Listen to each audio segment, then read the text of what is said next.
Congress of World and Traditional Religions in Astana, Kazakhstan, placed the message of peace at its heart, symbolized by the inauguration of the city's new Park of Peace. More than 100 delegations from 60 countries gathered under the theme Dialogue of Religions, Synergy for the Future. Kazakhstan's President Kassym-Jomart Tokayev set the tone with a silent prayer for peace and a warning against rising global tensions, urging dialogue based on shared human values. Pope Leo XIV sent a message of support, quoting Nostra Aetate from the Second Vatican Council, affirming the Church's respect for all that is true and holy in other religions. His words were delivered by Cardinal George Koovakad, newly appointed prefect of the Dicastery for Interreligious Dialogue, who led the Catholic delegation. I feel that it much needed this event because after the pandemic, we thought of a peaceful and calm life, but the things did not turn up like that. That sense of urgency was echoed by one of the organizers, Ambassador Bulat Sarsenbayev. This year's theme is Synergy for the Future. Joint efforts are needed, synergy is needed, to address the questions and challenges we face today. And this year, one new theme entered the spotlight: artificial intelligence. We must be different from artificial intelligence through spirituality. The role of world religions is very important here. They carry this spirituality. They must be beacons for their flock and for believers. The two-day Congress featured plenary sessions, roundtables, and a youth forum. Topics ranged from peace building and extremism to climate change and sustainable development.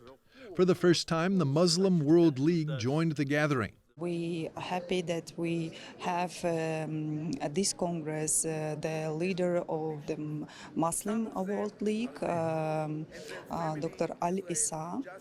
He came to Kazakhstan for the first time. We also are happy to see Patriarch Kirill from Russia. And we're happy to get his contributions to the Congress. Patriarch Kirill of the Russian Orthodox Church declared, "A world that denies God is a world without a future." He made no reference to Ukraine, and no Ukrainian delegation was present. Beyond the public sessions, private meetings allowed for quiet diplomacy.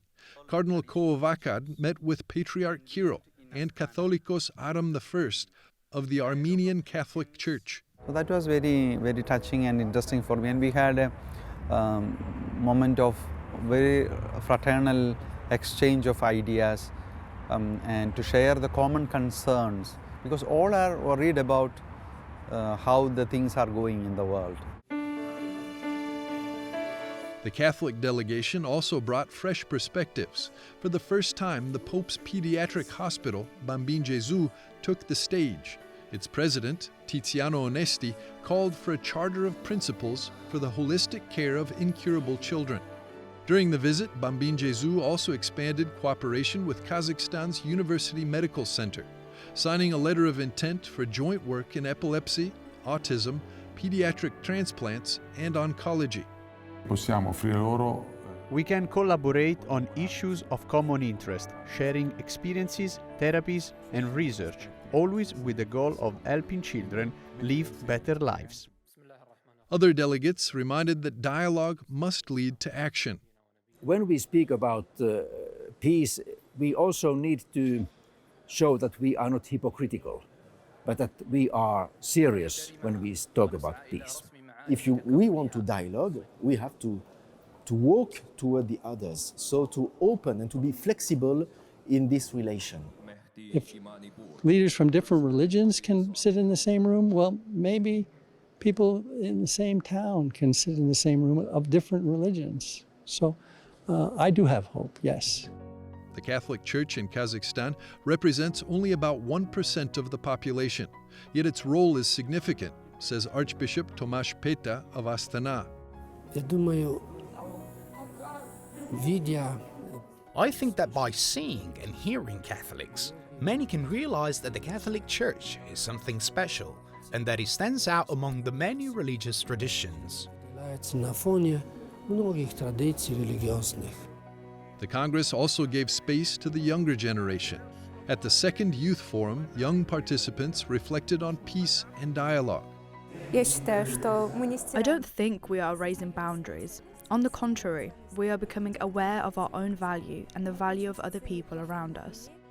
Amid the calls for action, Orthodox Bishop Gennady reminded participants that dialogue must remain rooted in the spiritual dimension of human life. We see that we share certain common values, the most important of which is to draw the world's attention to the existence of spiritual life and spiritual foundations. The Congress concluded with the Astana Declaration of Peace 2025, condemning extremism, affirming the dignity of all religions, and calling for the protection of families and children. Cardinal Koovakad read the declaration on behalf of the Assembly. We, the people who are believing in God, are the majority in the world. But either we are silent or we are divided. So it is important that we come together. So I was happy in that. I felt as an honor to give voice to that declaration.